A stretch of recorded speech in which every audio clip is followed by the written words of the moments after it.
তসলিমা নাসরিনের কলমে দুঃখ পোষা মেয়ে। কান্না রেখে একটুখানি বস, দুঃখ ঝোলা এক এক করে খোল, দেখাও তোমার গোপন ক্ষতগুলো, এ কদিনে গভীর কত হলো। ও মেয়ে, শুনছ?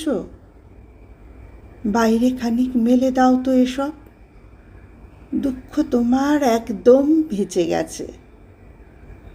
হাওয়ার একটা গুণ চমৎকার, কিছু দুঃখ উড়িয়ে নেয় নিজে। ও কি গুনছ? দিন দিন তো যাবেই, দুঃখ পোষা মেয়ে, শুকোতে দাও স্যাঁতসেঁতে এ জীবন। রোদের পিঠে আলোর বিষম বন্যা হচ্ছে, দেখো নাচছে ঘন বন, সঙ্গে সুখী হরিণ। ও মেয়ে, হাসো, নিজের দিকে দু চোখ দাও, নিজেকে ভালোবাসো।